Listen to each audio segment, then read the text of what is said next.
Pre budget को लेकर के हमारे सभी गुरुग्राम के प्रमुख इंडस्ट्रियलिस्ट उनके और डिक्की और उसके साथ रियल एस्टेट के साथ साथ और जो गणमान्य लोग जो इंडस्ट्रीज के अंदर काम कर रहे हैं, ऐसे सब लोगों के जो उनकी यूनियंस थी, उन सब से हमने बात की। उनके सुझाव आए हैं, अच्छे सुझाव उन्होंने दिए हैं, क्योंकि ये छठा प्री बजट कंसल्टेशंस ये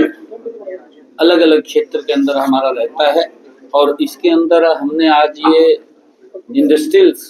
और रियल एस्टेट्स के लोगों से आज बात किया है कि उनके क्या क्या सुझाव इसके अंदर हो सकते हैं। अच्छे सुझाव उन्होंने दिए हैं और हरियाणा प्रदेश एक विकसित हरियाणा बनने में और हमारे यहाँ पर अच्छी संख्या में इन्वेस्टर्स के लिए लोग आए, उसके लिए हमने उनसे सुझाव लिए थे और हमने कहा कि हम 2025 में एक न्यू इंडस्ट्री पॉलिसी वो भी हम लेकर के आते हैं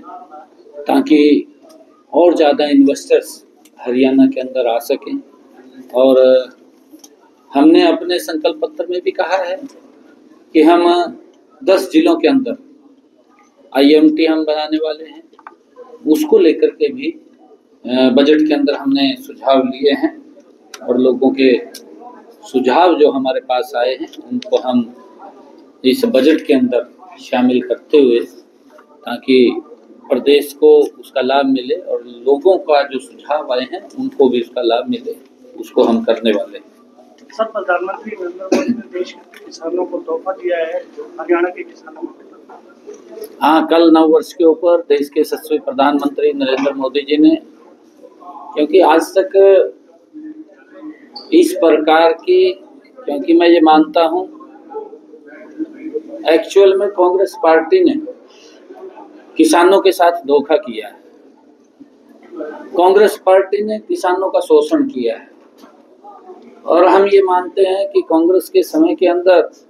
हमारे जो उर्वरक हैं उनके दाम बढ़ गए थे, चाहे DAP है, यूरिया है, परंतु उसके दाम कम नहीं हुए, वो उसका वजन किसान के ऊपर पड़ा है। आदरणीय मोदी जी ने कल भी बैठक करके जो DAP और यूरिया के दाम बढ़े थे पिछले दिनों, पीछे भी सब्सिडी दी थी और कल भी 38,500 करोड़ रुपए की सब्सिडी का ऐलान किया है। हम स्वागत करते हैं, इसका हमारे किसानों को बड़ा लाभ वो मिलेगा, उनके ऊपर कोई दबाव नहीं पड़ेगा, उसके खर्चे कम होंगे, उसकी इनकम बढ़ेगी, उसकी पैदावार ज्यादा होगी। और ये चिंता अगर कोई कर सकता है तो नरेंद्र मोदी जी जैसा व्यक्ति ही चिंता कर सकता है कि हमारा किसान सशक्त और मजबूत होना चाहिए। आदरणीय प्रधानमंत्री जी ने इस बात को लेकर के भी कहा था कि हमने 4 स्तंभ के ऊपर काम करना है देश के अंदर। किसान है, जो उन्होंने ज्ञान की बात कही थी, गरीब है, युवा है और नारी है और हमारा अन्नदाता है, किसान है। अगर इनके हित के लिए, इनकी मजबूती के लिए हम काम करेंगे तो भारत ये विकसित राष्ट्र बनेगा, ये सशक्त भारत बनेगा। उसको लेकर के मैं आदरणीय प्रधानमंत्री जी का धन्यवाद करना चाहूँगा कि उन्होंने आने वाले समय के लिए जो 38,500 करोड़ रुपए की इस उर्वरक पदार्थों के ऊपर जो हमारा यूरिया और DAP है उसके ऊपर सब्सिडी दी है, उसके लिए हम धन्यवाद करते हैं और हमारे किसानों को इसका देश के अंदर बड़ा लाभ मिलेगा। लगातार अनशन में बैठे हुए हैं, सुप्रीम कोर्ट कह चुका है कि अनशन तुड़वाना है और कल पंजाब पुलिस भी पहुंची, लेकिन उसके बावजूद अनशन नहीं टूटा, क्या कहना चाहेंगे? माननीय सुप्रीम कोर्ट ने एक कमेटी का गठन किया हुआ है और कमेटी भी वो संपर्क में है और पंजाब सरकार को कहा है कि आप उसको देखिए, उनसे बातचीत कीजिए। और हम ये मानते हैं कि हमने हरियाणा के अंदर किसान की 100% फसल MSP पर खरीदने का निर्णय किया है। अन्य चाहे पंजाब के हैं, किसानों को वहाँ दिक्कत आ रही है, वहाँ की सरकार जरूर उनसे बात करे, उनको इस बात का आश्वासन दे कि वहाँ के किसान की फसल को एमएसपी पर खरीदेंगे। सर, हरियाणा सरकार ने भी नए साल पर किसानों को बोनस राशि दी है, कैसे देखते हैं सर? नए साल से किसानों से शुरुआत की हरियाणा सरकार ने। देखिए, क्योंकि धान की फसल के कारण जिस प्रकार से बरसात कम हुई थी और हमारे किसान का खर्चा ज्यादा हो गया था, तो खर्चे को कम करने के लिए प्रति एकड़ 2000 रुपए वो बोनस के रूप में किसान के खाते के अंदर पहुंचाया है। लगभग 1000 करोड़ के करीब में ये किसान के खाते के अंदर गया है, क्योंकि हमारी सरकार किसान हित के लिए, किसान की मजबूती के लिए निरंतर काम कर रही है और आगे भी करती रहेगी। ये क्योंकि कहीं पर भी अगर कोई दिक्कत परेशानी आती है, जैसे अभी बेमौसमी ये बरसात हुई है और बरसात के अंदर ओलावृष्टि हुई है,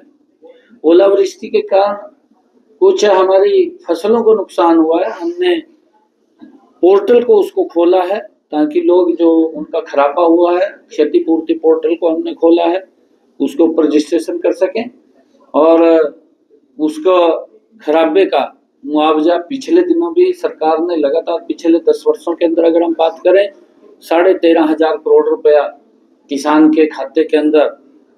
हमने उनके खराबे का पहुंचाया है। और आगे भी अगर इस प्रकार की कोई प्राकृतिक आपदा आती है उसके लिए सरकार तत्परता से काम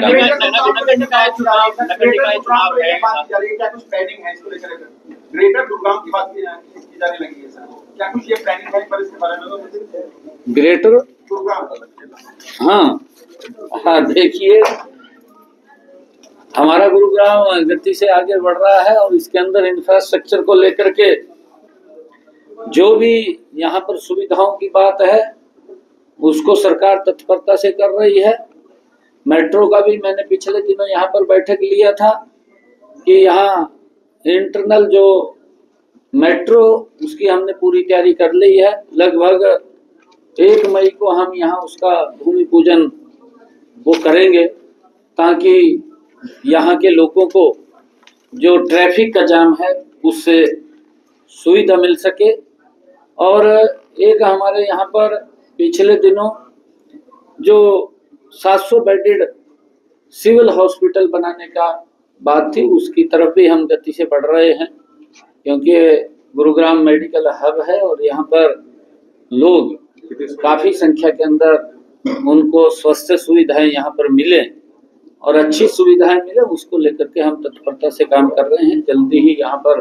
वो 700 बेडेड हॉस्पिटल भी बनेगा। नगर निकाय चुनाव की सरगर्मियां तेज है पूरे हरियाणा में, हमारी पूर्ण तैयारी है और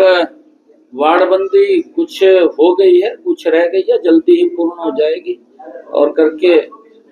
जल्दी ही जो भी चुनावी आयोग डेट देगा उस डेट को हम चुनाव कराने के लिए तैयार हैं।